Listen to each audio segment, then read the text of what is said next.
بسم اللہ الرحمن الرحیم۔ السلام علیکم ناظرین، آج میں آپ کو اس ویڈیو میں یہ بتانے کی کوشش کروں گا کہ بت پرستی کب اور کہاں سے شروع ہوئی اور کہ کون لوگ کن لوگوں کی پوجا کیا کرتے تھے، اور یہ جو نام وغیرہ تھے یہ کیسے لوگوں نے ان بتوں کے رکھنا شروع کر دیے۔ ناظرین، مفکر اسلام امام احمد رضا خان بریلوی بت پرستی کے آغاز اور اس کے اثرات کے متعلق فرماتے ہیں کہ دنیا بت پرستی میں کیوں مبتلا ہوئی۔ صالحین کی محبت میں ان کی تصاویر گھروں اور مساجد میں رکھنا شروع کر دیا، یعنی جو لوگ نیک ہوتے تھے جب ان مرتے تھے تو ان کی تصاویر کو ان کی اپنی مسجدوں، اپنی عبادت گاہوں، اپنے گھروں میں رکھ دیتے تھے، پھر اس سے عبادت سمجھتے تھے، اس کی عبادت کرنا شروع کر دیتے تھے، پھر آہستہ آہستہ وہی معبود ہو گئے۔ جیسا کہ ارشاد باری تعالیٰ ہے، کافروں نے کہا کہ ہرگز اپنے خداؤں کو نہ چھوڑو، اور وود، سواح، یغوث اور نصر کو کبھی نہ چھوڑو۔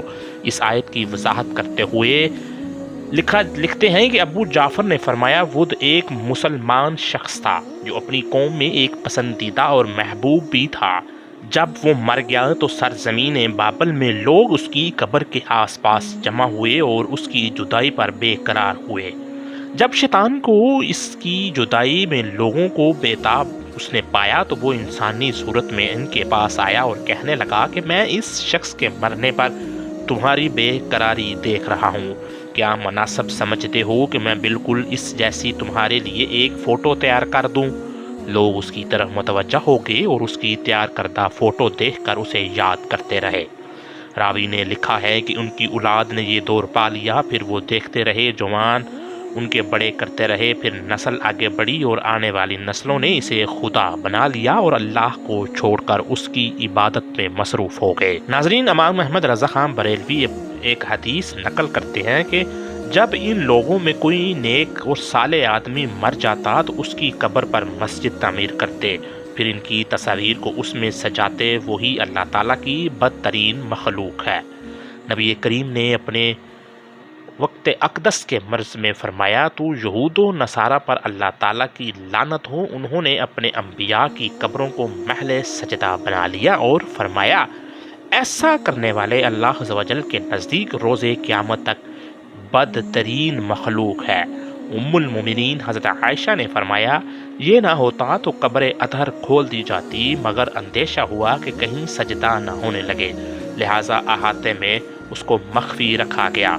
ناظرین، سابقہ امت اپنے صالحین کے ساتھ کس قدر غلو کا مظاہرہ کرتے ہوئے انہیں معبود کے درجے پر فائز کر دیا۔ دوسری طرف اس حقیقت کی جانب رہنمائی فرمائی کہ اس دور کی علماء عقیدہ توحید کے فروغ میں سستی اور کاہلی کے مرتکب ہوئے، جس کی وجہ سے ان میں عقیدہ توحید کا علم اٹھ گیا۔ علماء کی اس کوتاہی کے سبب سابقہ امتوں میں قبر پرستی اور بت پرستی کی راہ ہموار ہوتی چلی گئی۔ ناظرین، سب سے پہلے پیغمبر تھے آدم علیہ السلام، شیش کو ان کے بعد نبوت ملی۔ تمام انبیاء کرام اور رسولوں نے وحدہ لا شریک لہ یعنی لا الہ الا اللہ کی دعوت دی، اور شیطان مردود نے اولاد آدم کی دشمنی میں لوگوں کو شرک کی جانب بلایا۔ اس نے یہ مکاری براہ راست نہیں کی، بلکہ کسی نہ کسی برگزیدہ شخص کی شہرت اور عوامی مقبولیت اور ان کے حوالے سے عقیدت کو لوگوں کے دلوں میں اس قدر بٹھا دیا کہ لوگ اس شخصیت کو اپنی دنیوی اور آخروی کامیابی کا ذریعہ یا وسیلہ سمجھنے لگے۔ دنیا میں آج بھی ایسی قومیں بڑی تعداد میں ہیں جو خدائے واحد کی ذات کو چھوڑ کر بتوں کی عبادت میں مبتلا ہیں۔ بت پرستی ان سنگین گناہوں میں سے ایک گناہ ہے جسے حق تعالیٰ کبھی معاف نہیں فرمائیں گے۔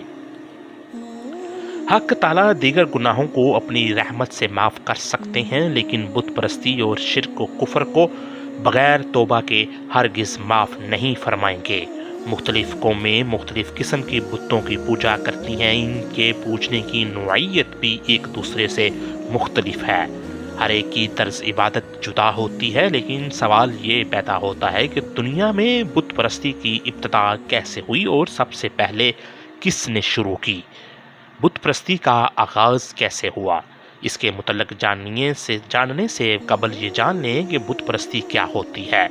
بت پرستی میں لوگ کسی شخص یا شیبہ کی ظاہری شکل و صورت لکڑی، دھات، پتھر یا مٹی وغیرہ سے بنا کر اسے معبود قرار دیتے ہیں اور اسے اپنی حاجات روا، مشکل کشا اور خدا سمجھتے ہیں۔ اس کو راضی کرنے کے لیے اس کی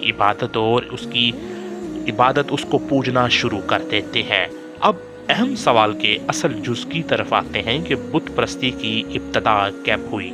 ناظرین، بت پرستی کی تاریخ بہت قدیم ہے اور اس کی ابتدا اس طرز پر ہوئی کہ حضرت نوح علیہ السلام کی قوم کے جو نیک اور صالح افراد تھے، ان کی وفات کے بعد لوگ بطور یادگار ان کی مورتیاں تراش کر ان کو اپنے بزرگوں کا نام دیتے تھے، مثلاً ود، شواح، یعوق اور نصر، لیکن ان کی عبادت نہیں کرتے تھے۔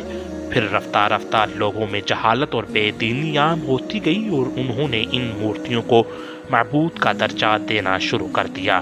یوں بت پرستی کی ابتدا ہوئی۔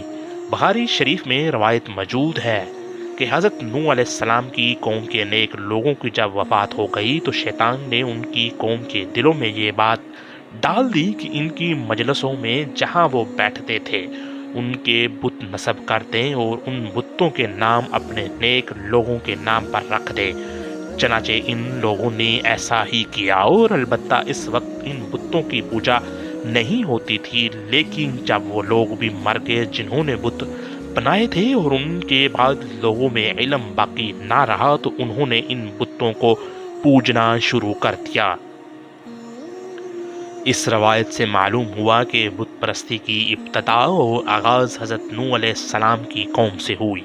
ناظرین، جزیرۃ العرب میں بت پرستی کی ابتدا کرنے والے کا نام عمرو بن عامر بن لحی بالخزازی ہے۔ چنانچہ ابو ہریرہ رضی اللہ تعالی عنہ فرماتے ہیں کہ نبی کریم نے اس کے متعلق ارشاد فرمایا کہ میں نے عمرو کو دیکھا ہے کہ وہ جہنم میں اپنی انتڑیاں گھسیٹ رہا تھا۔ وہ پہلا شخص ہے جس نے سائبہ کی رسم نکالی۔ ناظرین، سائبہ اس جانور کو کہتے ہیں جسے وہ اپنے معبودوں کے نام پر چھوڑ دیتے تھے۔ وہ نہ اس پر بوجھ لادتے تھے نہ سواری کرتے تھے۔ عمرو نے ایک دفعہ ملک شام کا سفر کیا تو اس نے وہاں کے لوگوں کو بت پرستی میں مبتلا دیکھا۔ چونکہ شام انبیاء علیہ السلام کی سرزمین ہے، چنانچہ اس نے بت پرستی کو دین حق سمجھ کر اختیار کر لیا اور اپنے ساتھ ہبل بت لے کر آیا اور اسے خانہ کعبہ کے اندر نصب کر دیا۔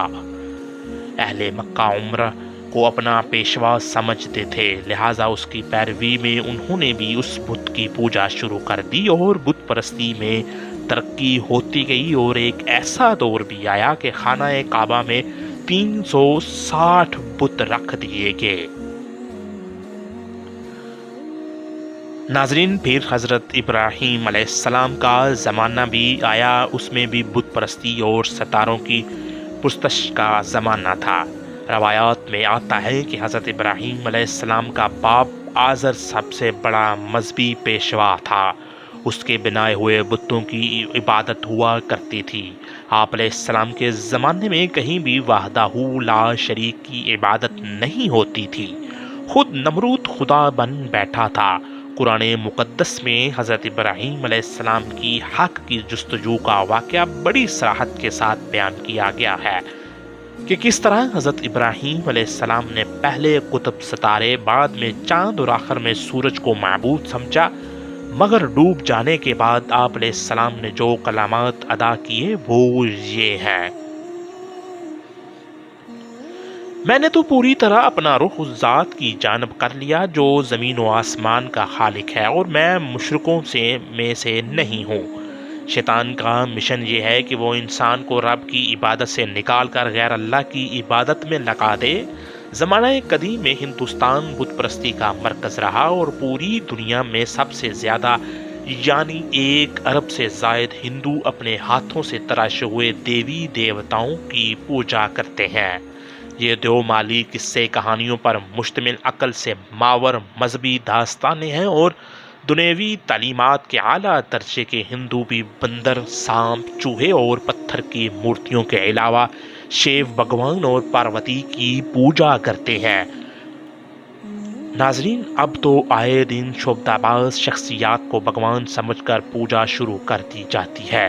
حتیٰ کہ مشہور اداکار امیتابھ بچن کی بھی پوجا شروع ہو گئی ہے اور اس کے نام سے ممبئی میں مندر بھی بنا لیا گیا ہے۔ جنوبی ہندوستان میں تمام مشہور اداکاروں اور اداکاروں کی پوجا ہوتی ہے۔ سناتن دھرم کی ویدکی کی کتاب رگ، سام، اتھرو چترود میں کہیں بھی مورتی پوجا کا ذکر نہیں ہے، بلکہ اس سے منع کیا گیا ہے۔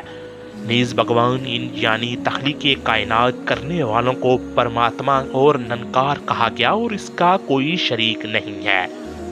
اللہ نے قرآن مجید میں شرک کو ظلم عظیم اور ناقابل معافی قرار دیا ہے۔ اللہ کا ذاتی نام صرف اللہ ہے، باقی تمام 99 نام صفاتی ہیں۔ جب ان ناموں کے لغوی اور اصطلاحی مفہوم کا مطالعہ کرتے ہیں تو یہ بات اظہر من الشمس ہو جاتی ہے کہ اللہ کے سوا کوئی معبود نہیں ہے اور نہ کسی کو اپنی ذاتی اختیارات حاصل ہے۔ بندے کے پاس جو کچھ بھی ہے وہ اللہ کا بخشا ہوا ہے اور وہ جب چاہتا ہے سلب کر لیتا ہے۔ بت پرستی کی ابتدا کسی بھی حوالے سے ہو جاتی ہے۔ کسی شخص کی شہرت اور مقبولیت کی وجہ سے لوگ اس کی قدر و منزلت کرنے کے ساتھ ساتھ اس کی محبت اور عقیدت میں اس قدر مبتلا ہو جاتے ہیں کہ اس کی ہر بات پر یقین کرنا شروع کر دیتے ہیں اور اس کو اپنی حاجت روائی اور مشکل کشائی کا وسیلہ بنا لیتے ہیں، یا پھر خود کو با اختیار سمجھ کر اس کے سامنے یا پھر اس کی قبر کو سجدہ گاہ بنا لیتے ہیں۔ ناظرین، یہی بات مشرکین مکہ کہا کرتے تھے کہ یہ بت ہماری سفارش کرتے ہیں، ان کی سفارش کے بغیر ہمارے مسائل حل نہیں ہوں گے۔ سورہ بقرہ کی آیت نمبر 186 میں ارشاد باری تعالیٰ ہے: اے محمد صلی اللہ علیہ وآلہ وسلم، اگر میرے بندے میری متعلق پوچھیں تو کہہ دو کہ میں ان کی شارح کے زیادہ قریب ہوں اور ان کی پکار سنتا ہوں۔ قرآن مجید میں صراحت کے ساتھ بت پرستی کی نفی کی گئی ہے اور بت پرستوں کو جہنم کے عذاب سے ڈرایا گیا ہے۔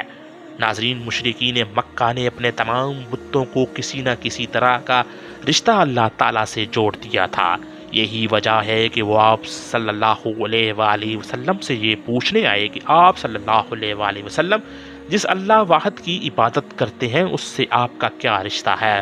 تو اللہ نے سورہ اخلاص نازل فرما دی: کہہ دو کہ اللہ ایک ہے، وہ ہر چیز سے بے نیاز ہے اور نہ اس نے کسی کو جنا ہے اور نہ اس کو کسی نے جنا ہے، اس کی اقتدار اور اختیار میں کوئی شریک نہیں ہے۔ یہ اللہ وحدہ لا شریک اور قرآن کی صورتوں میں معبود الہی ہونے کا خلاصہ ہے۔ اللہ سمیع بھی ہے، بصیر بھی ہے، علیم بھی ہے، خیر بھی ہے، رحمان بھی ہے، رحیم بھی ہے، ستار بھی ہے، غفار بھی ہے، باغیوں اور مشرکین کے لیے قہار اور جبار بھی ہے۔